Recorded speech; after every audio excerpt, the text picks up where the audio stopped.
خدا نے سمجھا دیا کہ خلافت جو ملتی ہے تو نہ دستار سے ملتی ہے نہ سرکار سے ملتی ہے، خلافت ہمیشہ علم کے معیار سے ملتی ہے۔ اب یہیں پر آپ کی خدمت میں ایک اور سوال رکھ کر باقی باتیں انشاءاللہ آہستہ آہستہ پہنچائیں گے۔ علم کے مرحلے پر سرکار ایک یہودی شخص سوال لے کر آیا ہے، اور سوال آیا عجیب انداز۔ پہلے چلا گیا سوال لے کر وہاں پر کہ جہاں پر لوگ جاتے تھے، اور وہاں جا کر یہودی کی اچھی بات یہ تھی اس نے سوال کرنے سے پہلے پوچھ لیا کہ میں آپ سے پوچھوں یا کوئی آپ میں کوئی آپ سے بہتر اگر عالم ہو۔ اللہ اکبر، بڑا مشکل مرحلہ ہے قبلہ۔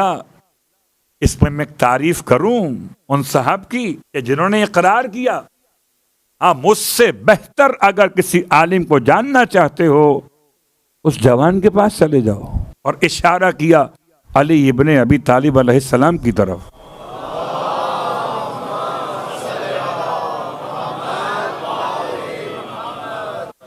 اور سوال لایا تھا کہ 3 سوال پہلے کروں گا، پھر 3 سوال کروں گا، پھر 1 سوال کروں گا۔ اس کے سوال کے یہ ترتیب اتنی مشکل تھی کہ جناب صاحب نے یہ کہہ کر اپنی جان چھڑا لی، وہاں چلے جاؤ۔ ایک بات تو واضح ہو گئی، ہلاکت سے بچنا ہو تو ولی، جہالت سے بچنا ہو تو ولی، تو تیسری بات سن لیں، جہنم سے بچنا ہو تو ولی۔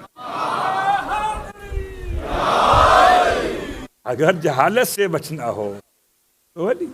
اللہ اکبر۔ اور وہ بہرحال اچھی بات یہ ہے کہ انہوں نے کسی اور کو اس قابل نہ سمجھا۔ نگاہ اصحاب میں علی سے بہتر کوئی عالم نہ تھا۔ آج مسلمان جس کو چاہیں عالم کہیں وہ آج کا مسئلہ ہے، کل کا مسلمان جو پیغمبر کے دور میں علماء کو دیکھ رہا تھا ان کی نگاہوں میں سب سے بڑے عالم تھے علی ابن ابی طالب۔ اسی لیے کہ جن کے ہاتھوں پہ لوگ بیعت کریں وہ کہتے ہیں جائیے ان سے ملیے، کہ جن کے ہاتھوں پر علم بیعت کر رہا ہے۔ اللہ اکبر۔ آ گئے، اچھی بات تھی یہودی کی، اس نے سوچا کہ میں کسی اور سے پوچھوں اور ٹائم ضائع ہو جائے تو اس سے نہ پوچھوں جس کے پاس پوچھنے سے علم حاصل ہو جائے۔ یہودی ہے، وقت کا قدردان ہے۔ غور کیجئے گا، جملہ بہت گہرائی کے ساتھ میں نے کہا ہے، وقت کا قدردان ہے۔ ہر کس و ناکس سے نہیں پوچھتا ہے تو ابن ابو تراب ابن علی سے سوال کرتا۔ مولا کائنات کے پاس پہنچا، اور پہنچنے کے بعد پھر وہ اسٹائلس کا کہتا ہے کہ 3 سوال پہلے کروں گا، اور 3 سوالات کے جوابات اگر آپ نے صحیح دیے، اس کا مطلب ہے جوابات لکھ کے لایا تھا، ورنہ یہ فیصلہ کون کرے گا کہ صحیح جواب دیا ہے غلط جواب دیا ہے۔ اللہ اکبر۔ خیر، اب اس دور میں اگر ہم کہتے جناب یہ اے آئی سے پوچھ کے آیا ہے، چیٹ جی پی ٹی سے پوچھ کر آیا ہے، ان سوالوں کے جوابات کیا ہے، شاید بات اس وقت سمجھ میں آ جاتی کہ ایسا بھی ممکن ہے، لیکن یہ عام شخص نہیں تھا، عام یہودی نہیں ہے، پڑھا لکھا یہودی۔ گویا اب اپنے سوالات کو جب پیش کرتا ہے تو امام نے ارشاد فرمایا ایک ساتھ کیوں نہیں کہتے کہ 7 سوال کر لیں؟ کہتا ہے میں پہلے 3 میں دیکھوں گا کہ اگر جواب صحیح ملے تو آگے بڑھوں گا، ورنہ اپنا وقت خراب نہیں کروں گا۔ اللہ اکبر۔ پہلے 3 سوالات میں اگر جوابات مجھے مل گئے تو میں آگے بات کروں گا۔ امام نے ارشاد فرمایا تمہاری مرضی ہے، ایک 7 کرو یا 3 1 کر کے پھر 7 کرو۔ علی تو پھر علی ہے نا، صلوات پڑھیں محمد و آل محمد پر۔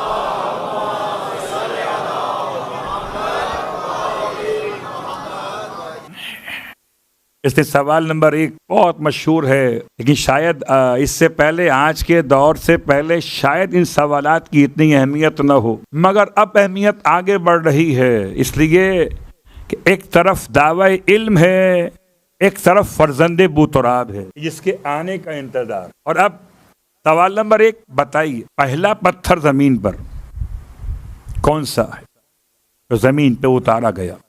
پہلا پتھر زمین پر کون سا اتارا گیا؟ پہلا چشمہ زمین پہ کون سا جاری ہوا؟ پہلا درخت زمین پہ کون سا لگایا گیا؟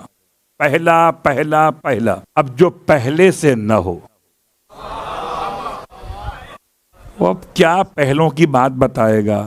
پہیلی بتانا اور ہے، پہلے سے بتانا اور ہے۔ اور یہ پہلا بتانے کے لیے یہودی کو اچھا ہوا پہلا والا ہی مل گیا۔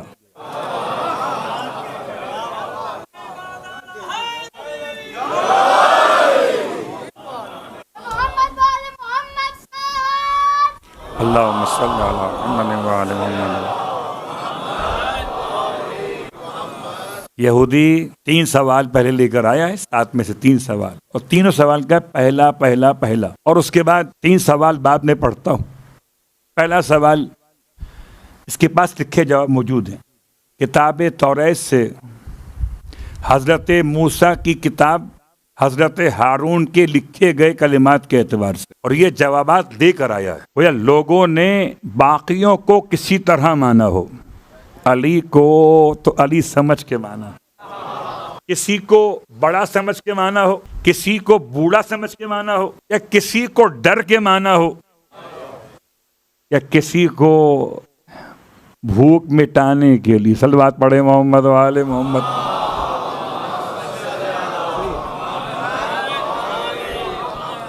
امام کو امام سمجھ کے مانا گیا۔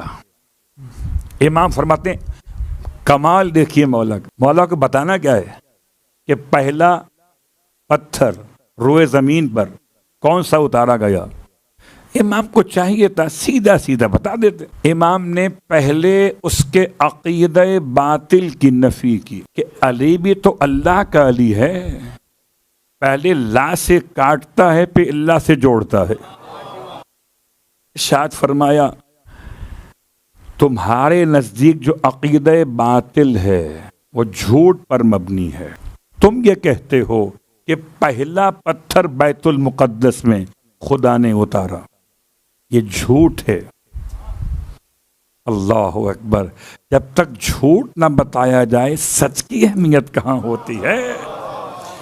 جب تک دل سے زنگ نہ اتارا جائے تب تک نور کی چمک کہاں ہوتی ہے؟ پھر فرماتے صحیح بات یہ ہے کہ پہلا پتھر وہ جو حضرت آدم اپنے ساتھ جنت سے لائے تھے۔ یہودی کہتا ہے آپ نے بالکل سچ فرمایا۔ سوچئے ذرا سا مولا اتحاد کی بات کرتے کہ چلو پتھر بولنے میں کیا حرج ہے، بھائی پہلے یہ والا کہہ دیں۔ آپ پہنچ رہے نا وہاں تک، اتحاد کی بات۔ صلوات پڑھے محمد وآل محمد۔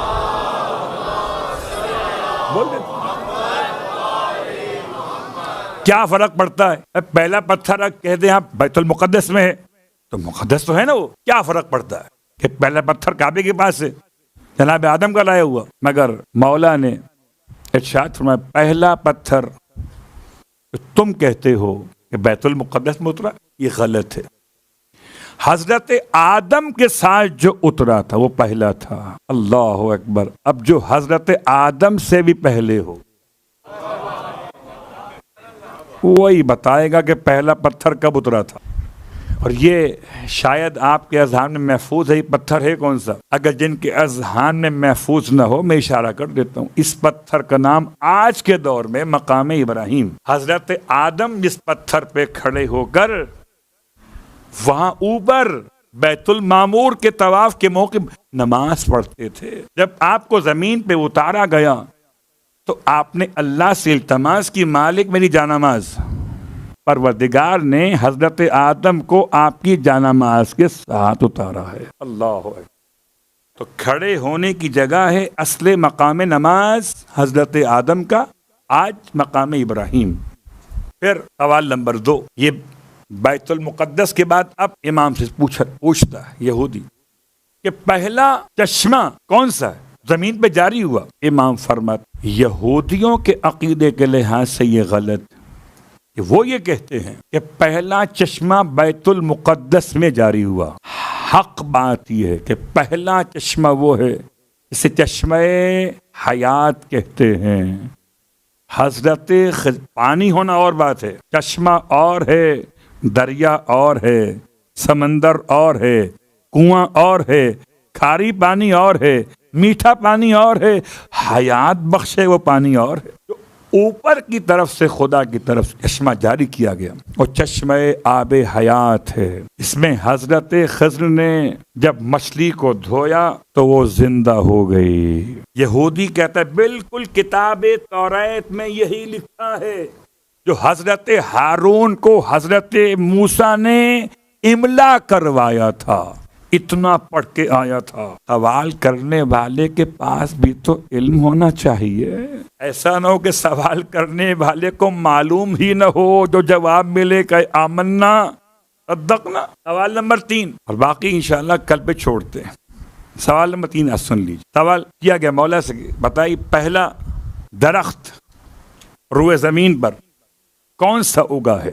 آپ فرماتے تم یہودیوں کا عقیدہ ہی ہے تمہارا کہ وہ پہلا درخت جو زمین پر اگا وہ زیتون کا تھا، جبکہ ہمارے عقیدے کے لحاظ سے نہ امام فرماتے صحیح بات یہ ہے کہ پہلا درخت جو زمین پر اگا ہے وہ اجوا کھجور کا ہے، جو حضرت آدم اپنے ساتھ لائے تھے۔ آپ پتہ نہیں مدینے سے لائے کہ نہیں لائے، حضرت آدم جنت سے لائے تھے اجوا کھجور۔ اب یہ یہودی کسی موقع پر نہ مشتعل ہوا، نہ ناراض ہوا، نہ تعصب کا مظاہرہ کیا، نہ علمی خیانت کا ارتکاب کیا۔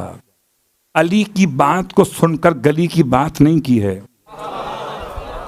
علی کی بات کو سن کر ولی کی بات کی ہے۔ ہاں، حضرت موسیٰ نے کتاب توریت میں حضرت ہارون کو جو املا کروایا تھا اس میں یہی لکھوایا تھا۔ اللہ اکبر۔ اور اسی لیے ہماری بات وہاں تک پہنچی تھی جہاں ایک یہودی امام کی خدمت میں سوال لے کر پہنچا، اور سوال کتاب توریت سے جواب لکھ کر لایا ہے۔ حضرت ہارون کو جو موسیٰ نے لکھوائے تھے وہ جواب لکھ کے لایا ہے۔ وہ سوال کرنے والا جاہل نہیں ہے، سوال کرنے والا خود صاحب علم ہے، اور اتنا ہوشیار ہے کہ ہر کس و ناکس سے نہیں پوچھتا ہے تو علی ابن ابی طالب سے پوچھتا ہے۔ اور اس میں کوئی شک نہیں کہ کل بھی مدینۃ العلم کے در کو علی کہتے تھے، اور آج بھی اسی در کو علی کہتے ہیں۔ اب یہ الگ بات ہے کہ لوگوں نے اپنے اپنے حساب سے کھڑکیاں وغیرہ پرنالے وغیرہ بنا لیے، تو اس سے کیا ہوتا ہے؟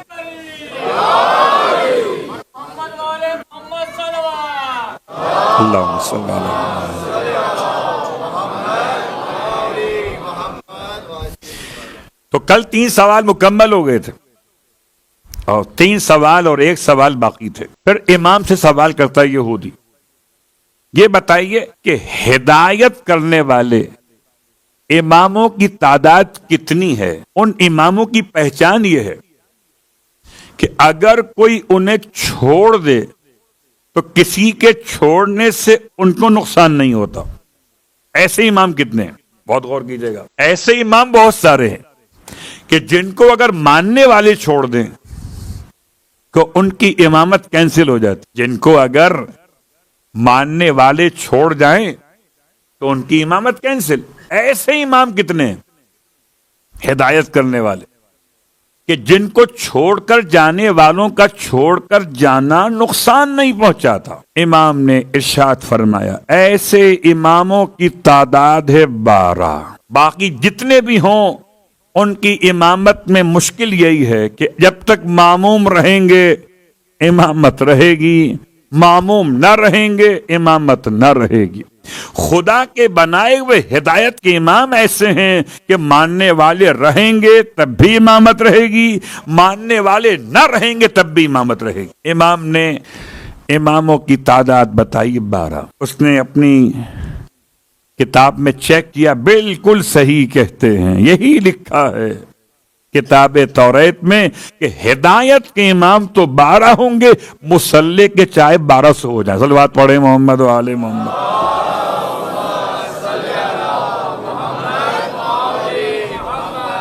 تو ہدایت کے امام اور ہیں، مصلی کے امام اور ہیں۔ مصلی کے امام جب تک امام رہتے ہیں، جب تک مصلی رہے۔ اور ہم جملہ کہاں کرتے ہیں، بہرحال کہ خدا نے ایسے مکتب سے وابستگی اختیار کی ہے یہاں امام 12 ہیں، مصلی ایک ہی ہے. کہیں اور جتنے امام اتنے مصلی ہیں، ہمارے یہاں امام 12 ہیں، مصلی ایک ہے.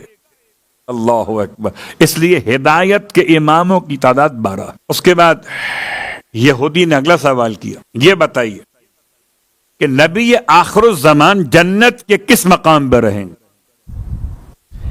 جنت کے کس مقام پہ رہیں گے یہ کون بتائے گا؟ تو جنت کا تقسیم کرنے والا وہی تو بتائے گا. میں نے کون سا پلاٹ بک کیا محمد کے لیے. صلوات پڑھے محمد والے محمد.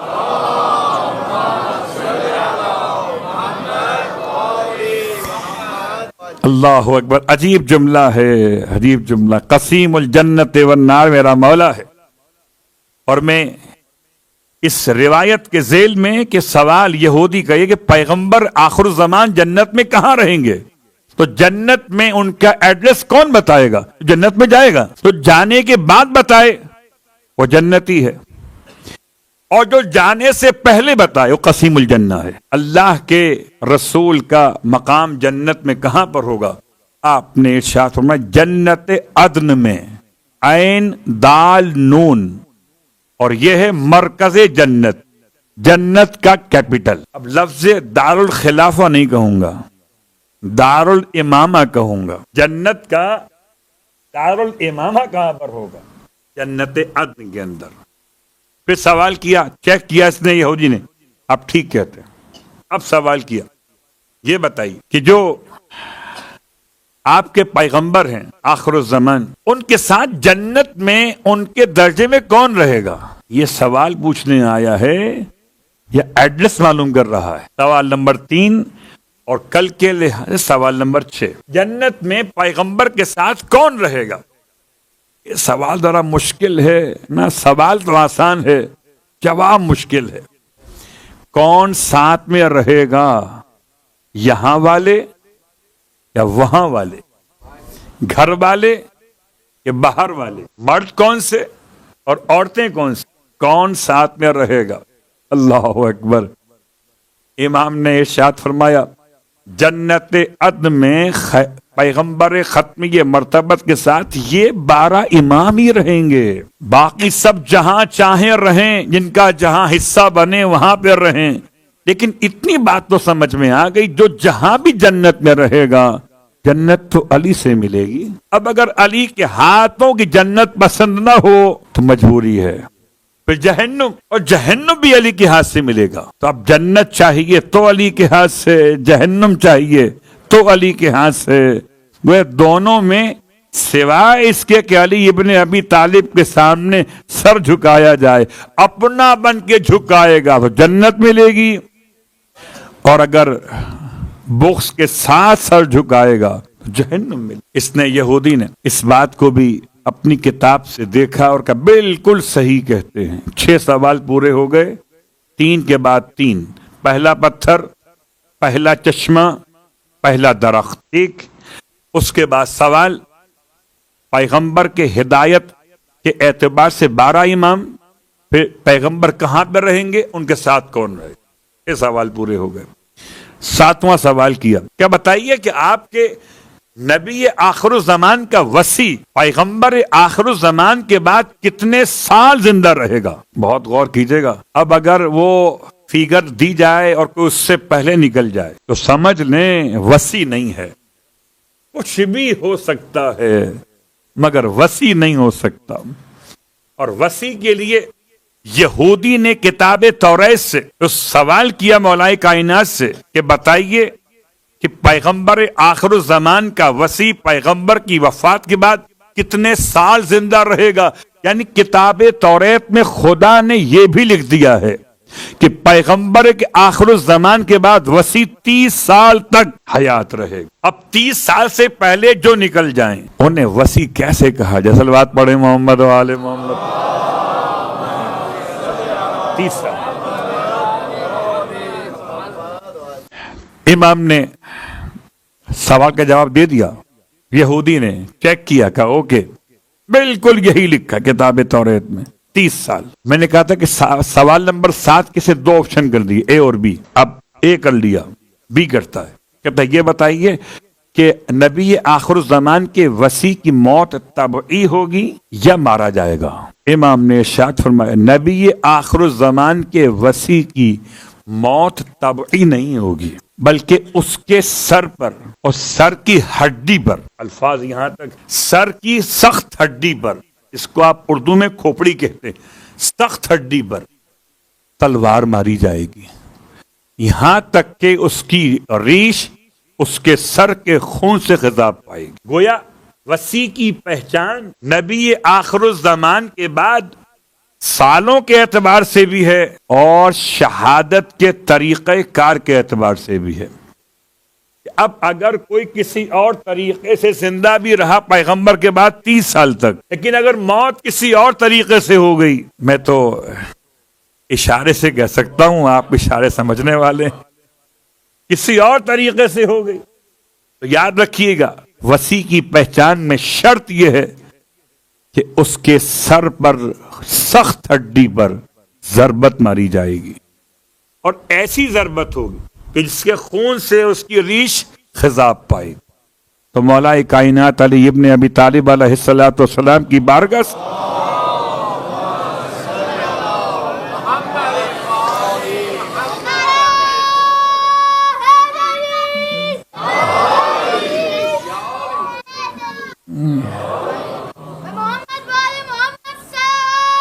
اللہم صلی علی محمد وعلی راسخون فی العلم. آل محمد کی شخصیات کے حوالے سے ایک روایت مکمل ہوئی کل سے لے کر آج تک.